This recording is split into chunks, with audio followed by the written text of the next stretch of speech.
성문교회 온 지가 아직 꽉 찬 2년은 아니지만 거의 2년을 채워가고 있습니다. 2년 가까이 지나면서 저에게 설교할 기회가 참 많이 있었는데요.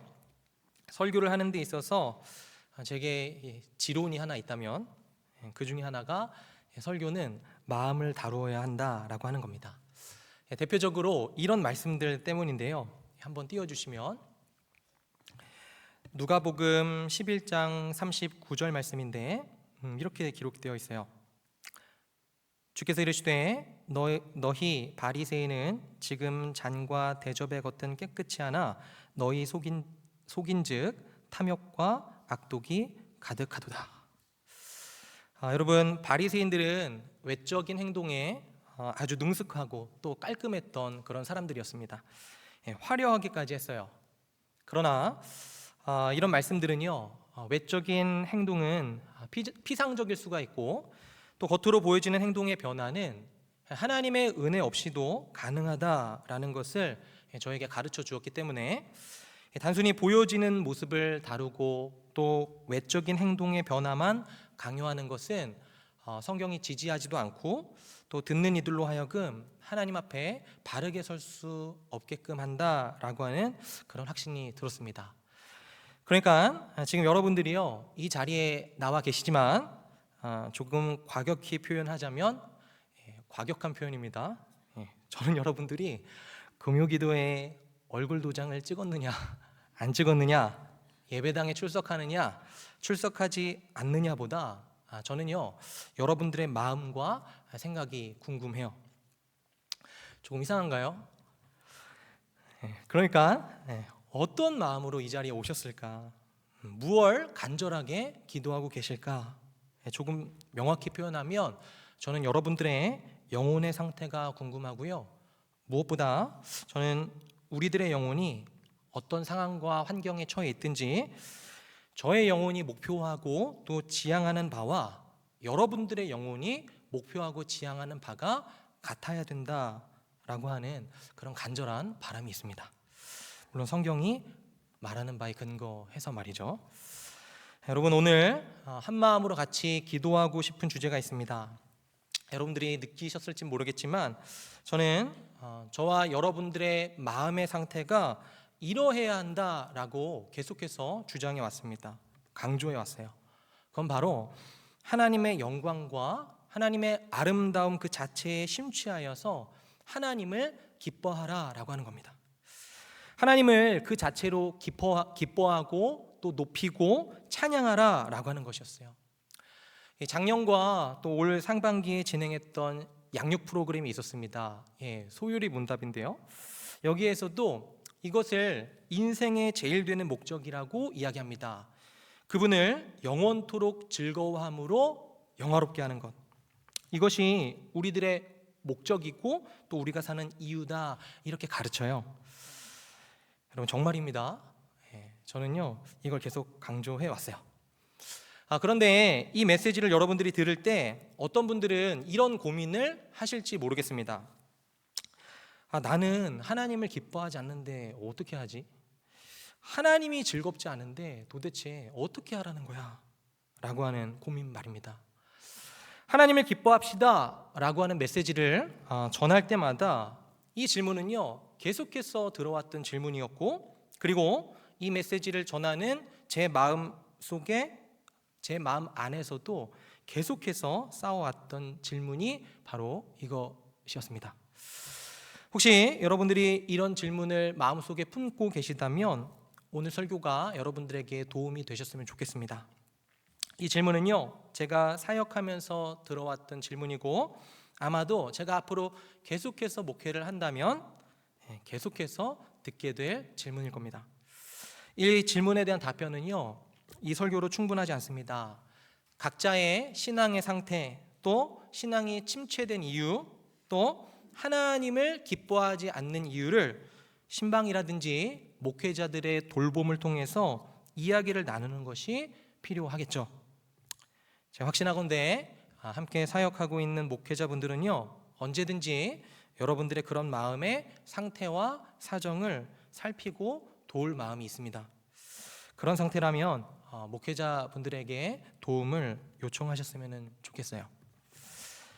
뭔가 엄청 장황한데 대단한 게 나올 것 같지만 그러지 않고요. 이 짧은 설교로 여러분들의 모든 궁금증들을 해결할 수 있는 명쾌한 답변을 드릴 수는 없을 겁니다. 그리고 그런 목적으로 설교하는 것도 아니에요. 그 대신 오늘 본문을 통해서 하나님을 기뻐하지 않는 우리가 지금 이 시간에 알아두어야 할 것 2가지 정도를 알고 함께 기도하면 좋겠습니다. 한 가지는요, 우리들이 처한 현실이에요. 그리고 또 다른 한 가지는 그 현실 속에서 우리들이 품어야 될 소망입니다. 여러분들이 성경을 읽고 또 설교를 들었을 때 여러분들에게 전해진 메시지, 하나님을 기뻐하십시오. 그분은 정말로 여러분들의 찬양과 예배와 경배를 받으시기에 합당하십니다. 다른 것을 예배하지 말고 하나님을 예배하십시오 라는 이 메시지와 여러분들이 너무 동떨어져 계시다면 오늘 이 짧은 설교에 귀를 기울여 주시길 바랍니다. 첫 번째, 오늘 본문이 말해주는 우리들의 현실에 대해서 살펴보도록 하겠습니다. 단도직입적으로 말씀을 드리면요, 우리들은 전쟁 중에 있다라고 하는 사실이에요. 그리고 그 전쟁은요, 하나님을 기뻐하기 위한 전쟁입니다. 하나님을 기뻐하는 것이 전쟁이라고 한다면 우리는 하나님을 기뻐하기 위해서 싸워야만 합니다. 그리고 이것이 바로 우리가 알아야 될 현실이에요. 이 기쁨과 전쟁이라는 단어 있죠. 기쁨과 싸움이죠. 다시 말해 쟁취하는 기쁨이라고 하는 이 단어가 어울리지 않는다는 것을 잘 알고 있습니다. 그런데 성경은요, 정말로 신자의 삶을 전쟁하는 삶, 신자의 상태를 전쟁 중이다 이렇게 이야기를 해요. 믿음의 선한 싸움을 싸우라 라는 디모데전서 6장 12절과 같은 말씀, 전신갑주를 입으라 라는 에베소서 6장 11절과 같은 말씀, 성경은요, 우리 신자를 곳곳에서 전투하는 장수 또는 군사로 묘사를 합니다. 성경은요, 무엇보다도 본성상 우리가 진노의 자녀로서 하나님을 거부하고 적대하는 본성이 있다 이렇게 이야기를 해요. 그런 의미에서 성경에 의하면 하나님을 기뻐하는 것은 우리들의 본성과 굉장히 어긋난 일입니다.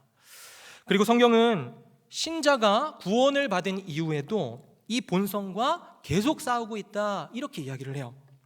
하나님을 기뻐하려는 새로운 성향과 하나님을 거부하려는 본성이요, 계속해서 싸우는 겁니다. 바울도 그랬습니다. 로마서 7장 21절부터 23절이에요. 그러므로 내가 한 법을 깨달았노니 곧 선을 행하기 원하는 나에게 악이 함께 있는 것이로다. 내 속사람으로는 하나님의 법을 즐거워하되 내 지체 속에서 한 다른 법이 내 마음의 법과 싸워 내 지체 속에 있는 죄의 법으로 나를 사로잡는 것을 보는도다. 주 안의 사랑 여러분, 이 전쟁은요, 우리 본성과의 싸움이기도 합니다.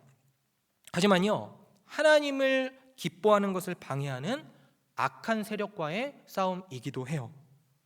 오늘 이것을 더 많이 살펴볼 것입니다. 악한 세력, 사탄이죠. 여러분, 성경 전체가 정말로 우리들의 인생을요, 우리들의 인생의 목적을 하나님을 기뻐함으로써 그분을 영화롭게 하는 것이다 이렇게 말하고 있다 말씀드렸잖아요. 그러면 사탄이 제일 방해하려는 것은 무엇일까요? 하나님을 즐거움으로 하나님을 영화롭게 하는 것, 이것이 우리의 인생의 목적이라고 성경이 가르쳐 준다면 말입니다. 사탄이 정말로 막고 싶은 거예요. 자신의 온 힘을 다해서 말입니다. 모든 지략을 펼쳐서 막고 싶은 것, 그게 뭘까요? 이것만큼은 절대로 허용하지 않겠다. 여러분들이 부자가 되는 거 사탄이 막고 싶겠습니까? 여러분들이 교회에 나오는 거요? 아닙니다. 하나님을 기뻐하는 거예요. 하나님을 가장 소중히 여기는 것입니다. 그분의 영광스러운 이름 앞에 우리들이 모두 다 무릎을 꿇고 그분의 자비에 안겨서 안식을 취하는 그것이에요. 사탄은요, 정말로 그것을 싫어하고요, 그것을요, 온 힘을 다해서 막으려고 하고 있습니다. 그렇다면 사탄이 하는 일은 뭘까요? 그건요, 우리들의 기쁨을 방해하는 것이에요. 이것이요, 사탄이 하는 모든 일입니다. 오늘 우리들이 읽은 본문은요, 전쟁을 다루고 있습니다. 하나님을 기뻐하기 위한 전쟁이고요, 예수님과 사탄의 전쟁입니다. 예수님께서는 광야에서 굶주려 계셨습니다. 그리고 사탄의 유혹이 곧바로 시작되었어요. 첫 번째 유혹은 굶주림이라고 하는 상황 속에서 주어졌습니다. 그 굶주림 가운데 예수님에게 돌들에게 명하여서 떡덩이가 되게 하라라고 하는 것이었어요. 여러분, 오늘 우리 본문 1절부터 3절까지 우리 다시 한 번만 읽어보도록 하겠습니다. 같이 읽겠습니다. 시작. 그때에 예수께서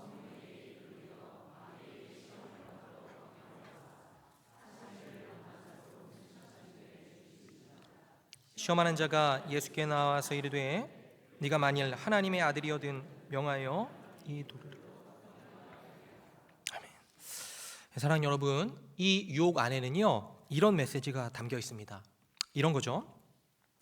지금 이러한 굶주린 시간에도 하나님을 신뢰한다고, 하나님을 기뻐하겠다고, 하나님을 너의 만족으로 누리겠다고, 하나님은 너에게 밥을 주지 않아.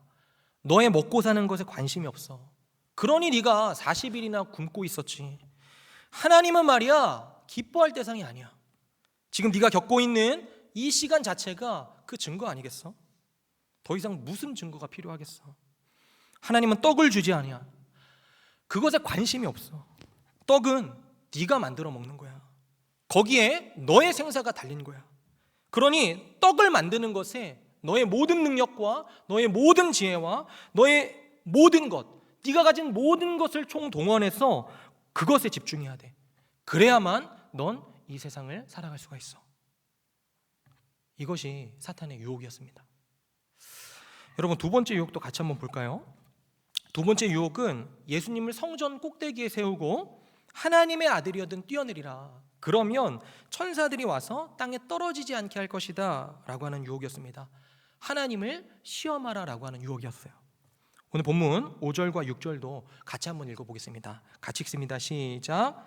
이에 마귀가 예수를 거룩한 성으로 데려다가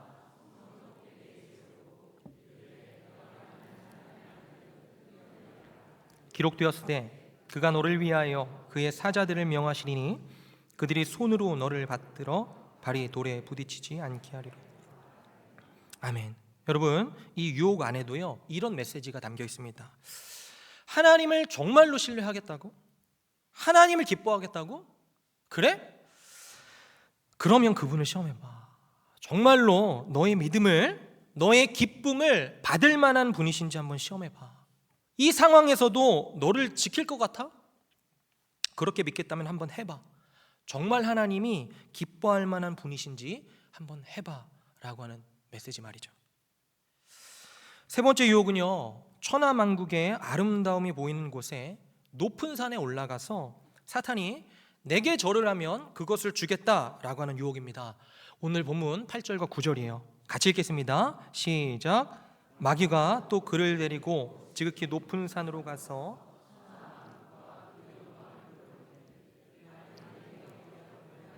이 모든 것을 내게. 여러분, 이 유혹에도요, 이런 메시지가 담겨 있습니다. 하나님을 기뻐하겠다고? 내가 진짜 아름다움을 보여줄게. 하나님? 아니, 내가 정말로 아름다운 걸 보여줄게. 자, 봐봐. 이것이 영광이야. 이것이 아름다움이라고. 너의 전 생애와 너의 모든 것을 전부 다 헌신해서 누려야 될 영광이 바로 네가 보고 있는 이것이란 말이야. 보이지 않는 하나님과는 비교도 되지 않는 이 아름다움, 이거 아니겠어? 야, 너 나를 주로 한번 삼아봐. 하나님이 아니고 바로 나야. 그러면 저 모든 아름다운 것들이 바로 너의 것이 될 수가 있어 라고 하는 메시지죠. 하나님을 기뻐하면 너에겐 굶주림 뿐이야. 하지만 나를 기뻐한다면 너에게 부요함이 있을 거야. 저 모든 것이 너의 것이니까 자, 너는 이제 선택만 하면 돼. 하나님의 자리에 나를 둬. 나를 신뢰해. 돈을 기뻐함으로 영화롭게 하란 말이야. 사회적인 지위와 인정들을 기뻐함으로 영화롭게 하란 말이야. 나를 기뻐함으로 널 영화롭게 해. 그렇다면 이 모든 것을 가질 수가 있어. 사랑하는 여러분, 이것이 본문에 나타난 전쟁입니다.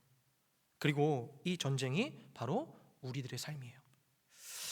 물론 여러분들은요, 본문 속에 예수님처럼 이번 주에 사탄을 보시지는 않았을 겁니다. 사탄이요, 여러분들의 꿈속에 나타나지는 않으셨을 거예요. 그리고 동일한 메시지와 동일한 말을 하지도 않았을 겁니다. 하지만 일주일 내내요, 본문의 유혹은 다양한 방식으로 여러분들에게 있었을 거예요. 하나님을 기뻐하기보다는 다른 것을 더 기뻐함으로 만족함을 누려라. 하나님을 기뻐하고자 하는 그러한 삶은 어리석은 삶이야. 다른 것을 찾아야 된다. 하나님은 믿어야 할 뿐이 아니야. 시험해봐라. 그분이 정말로 너를 사랑하시는지 한번 시험해봐. 지금 너의 현실을 보면 그렇지 않은 것 확실하지 않아? 그렇다면 빨리 마음을 돌이켜. 그렇게 하다가는 네 인생 아깝고 너의 인생이 낭비고 허비고 그러다 너 인생 망한다니까. 그건 맹신이란 말이야. 주 안에 사는 여러분, 여러분들이 거듭난 신자지만 하나님을 기뻐하지 않고 있다면, 굉장히 냉담한 신앙생활을 하고 계시다면 여러분, 그건요 하루아침에 만들어진 현실이 아닙니다. 이미 수차례 이 사탄의 유혹 앞에 무릎을 꿇고 하나님께로부터 마음을 돌린 결과인 거죠. 저와 여러분은 하나님을 기뻐하기 위한 전쟁터에 있습니다. 사탄은 우리의 대표이신 예수님에게 본문에서 그랬던 것처럼 자신의 모든 능력을 동원하여서 하나님을 기뻐하는 이 목적을 방해하려고 합니다. 여러분의 냉담한 신앙생활은요 바로 그 사탄의 유혹에 넘어간 결과인 거죠. 이것이 지금 우리들이 생각해야 되는 본문을 통해서 볼 수 있는 현실입니다. 절망적이신가요? 전에 사는 여러분, 그런데 본문은요 우리의 현실을 이야기해 줄 뿐만이 아니라 이러한 전쟁의 한복판에 있는 우리들에게 소망이 있다는 건 역시 가르쳐 줍니다. 그건 바로 우리들의 대표이신 그리스도께서 이 전쟁에서 승리하셨다라고 하는 이야기예요. 만약 우리가 돌을 떡으로 만들라는 이 사탄의 유혹에 넘어가서 어떻게 나의 능력으로 떡을 만들 수 있을까? 내가 어떻게 하면 생존할 수 있을까? 나의 능력을 총동원해서 이 땅을 살아갈 수 있을까? 라며 전전긍긍하면서 하나님으로부터 마음을 돌려서 생존하려고 떡을 만드는 목적에 우리의 인생의 방향을 맞췄다면 여러분들의 삶은 점점 피폐해졌을 겁니다. 점점 불안해지는 거죠. 떡을 열심히 만드시면서도요. 그런데 우리가 그러했다면 그리스도께서는 사람이 떡으로만 살 것이 아니라 하나님의 입에서 나오는 모든 말씀으로 살 것이니라 하시면서 유혹을 이겨내셨습니다. 그리스도께서는 이렇게 이야기하신 거예요. 40일을 굶기시는 하나님은 의지할 만한 분이 아니시라고? 그분을 기뻐하는 것이 어리석은 거라고? 아니, 하나님은 떡보다 존귀한 분이시다. 나의 생존은 떡에 달려있지 않아. 하나님께 달려있어. 사람은 떡으로 사는 것이 아니야. 하나님의 말씀으로 사는 거지. 물론 나는 40일을 굶주렸다. 하나님께서 그렇게 하셨지. 하지만 그렇다고 해서 하나님이 기뻐할 만한 분이 아니시라는 말은 아니잖아. 그분의 영광도 사라지지 않아.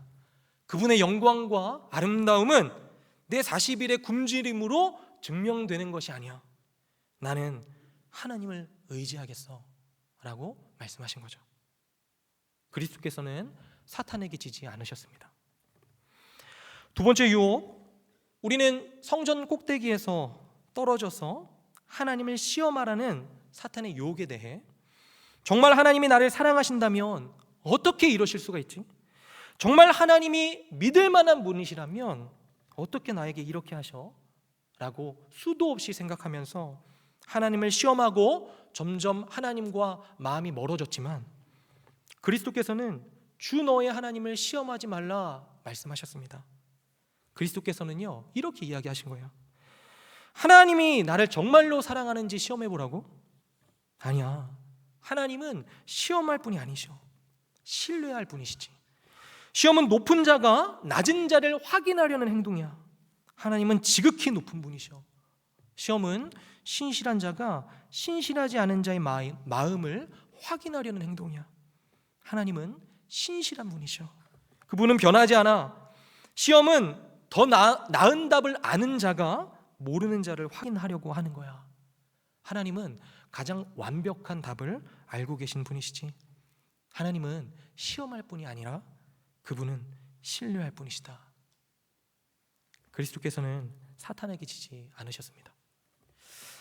세 번째 유혹, 천하만국의 영광을 보여주면서 경배하면 이것을 다 주겠다라고 하는 유혹에 대해서 우리들은 어떻게 반응했습니까? 저것을 준다면 제가 무엇이든지 하겠습니다. 원하는 대학에 간다면, 원하는 직장에 간다면, 저 사람과 내가 결혼만 할 수 있다면, 내 집을 마련할 수만 있다면, 내 아파트가 생긴다면, 내가 투자한 그 땅의 땅값이 오른다면, 그것만 주어진다면, 여러분들이 뭐든지 하겠다고 하던 그것이요, 하나님보다 아름답게 느껴지는 그것들 말입니다. 하나님보다 더 크게 느껴지는 것들이에요. 하나님보다 나를 더 행복하게 해줄 것이라고 믿었던 그 모든 것들 말입니다. 많았죠. 그리고 그것을 얻기 위해 그것들을 우리의 주처럼 섬겼습니다. 그러면서 하나님과 점점 멀어지셨죠. 우리는 실제로 사탄에게 절하는 행동을 하지 않았지만 이미 수차례 반복적으로 마음으로는 사탄에게 절을 하고 있는 겁니다. 굴복하고 말았죠. 하지만 그리스도께서는 사탄에게 굴복하지 않으셨습니다. 사탄아 물러가라 하시면서 주 너의 하나님께 경배하고 다만 그를 섬기라 말씀하셨죠. 그리스도께서는요 이렇게 이야기하신 거예요. 네가 어떤 아름다움과 영광을 보여줘도 나는 그것을 하나님과 대치할 생각이 없다. 나는 하나님을 기뻐할 거야. 그 기쁨과 다른 어떤 것을 바꿀 생각이 없어. 나에게 하나님이 가장 영광스러우시다고, 나에게는 하나님이 가장 아름다운 분이시라고, 나의 경배의 대상은 오직 그분뿐이셔. 그러니 더 이상 유혹하지 말아라.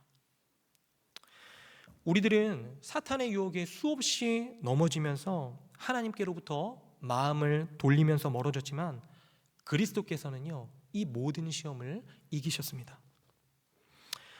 주 안에 사는 여러분, 그런데 이것이 왜 하나님을 기뻐하지 않는 우리들에게 소망이 되는 걸까요? 그리스도께서 우리들과는 다르게 이 시험에서 승리하셨다라고 하는 이 사실이 왜 우리들에게 소망이 되는 걸까요? 사랑하는 여러분, 그리스도께서 우리와 같은 인간이 되셔서 우리와 같은 전쟁, 하나님을 기뻐하기 위한 이 전쟁 가운데 사신 이유는요 단순히 너희들도 이렇게 나처럼 유혹을 잘 이겨내라, 내가 승리했으니 너희들도 나와 같이 하면 승리할 거야 라는 것을 가르쳐주는 이 정도가 아닙니다. 여러분 정말 아니에요. 그리스도께서 저와 여러분들의 단순한 스승, 우리들이 따라야 할 본보기 이 정도가 아닙니다. 여러분들 정말이에요. 그리스도께서는 이렇게 이야기하신 겁니다. 우리들은요 그분의 사역을 살펴보면 이 말이 저와 여러분들을 향한 말이라는 것을 확인할 수가 있습니다. 내가 이겼다. 내가 모든 사탄의 유혹을 이겼다. 이 승리는 단순히 나의 승리가 아니다. 바로 너의 승리다. 비록 너는 지금 하나님을 기뻐하지 않더라도 너는 최종적으로 승리할 거야. 하나님을 기뻐하게 될 거야. 바로 너의 승리를 위해서 내가 인간이 되었고 이 전쟁에 참여하였고 결국 승리하였다. 주 안에 사랑하는 여러분, 그리스도는 오늘 우리가 보는 마태복음 4장에서만 사탄에게 시험을 받으신 것이 아닙니다. 어쩌면 그리스도는 그의 인생 전체가 시험이었어요. 유혹이었고 시험이었습니다. 오늘 본문에서 사탄아 물러가라 라고 말씀하신 그리스도께서는 또 한 번 동일하게 사탄아 물러가라 라고 말씀하신 적이 있으십니다. 그것은요 예수님께서 제자들에게 처음으로 자신이 고난을 받고 죽임을 당하고 다시 살아날 것을 이야기한 때였어요. 마태복음 16장이요. 그러자 베드로가요 아주 멋진 신앙 고백을 하던 그 베드로가요 곧바로 이런 이야기를 합니다. 주여, 그리 마옵소서. 그리 마옵소서. 이 일이 결코 주께 미치지 아니합니다. 거의 화가 난 목소리로 이야기했습니다. 그러자 예수님께서 베드로에게 이렇게 말씀하셨어요. 사탄아, 내 뒤로 물러가라. 너는 나를 넘어지게 하는 자로다. 그리스도는 단순히 40일의 굶주림 가운데서 사탄의 유혹을 받으신 것이 아닙니다. 무엇보다도 그리스도는요, 하나님을 기뻐하지 않고 하나님을 냉대하며 반항하는 죄인들의 죄가 되어 십자가에 죽는 것, 그래서 의롭지 않은 자들, 본성상 죄인들, 매번 하나님을 기뻐하기 위한 전쟁에서 실패하는 죄인들을 의롭게 하시기 위해 부활하시는 데 있어서 계속해서 유혹을 받으셨어요. 여러분, 사탄은요, 베드로를 이용하기까지 그리스도의 사역을 막으려고 했습니다. 하지만 그리스도는 지지 않으셨죠. 그리고 우리의 구원을 이루셨습니다. 그분이 우리의 죄가 되어 십자가에서 죽으시고 우리를 의롭다 하시기 위해서 부활하셨어요. 하나님을 기뻐하지 않는, 그래서 다양한 것들과 하나님을 바꾸는, 하나님을 매번 시험하는 우리들을 하나님을 영원히 기뻐함으로 영화롭게 하는 사람이 되게 하시기 위해서 그리스도께서는 모든 유혹을 이기시고 부활하셨습니다. 주 안의 사랑 여러분, 매번 유혹에 넘어지는 우리들이요, 하나님께 받아들여지는 이유가 바로 여기에 있습니다.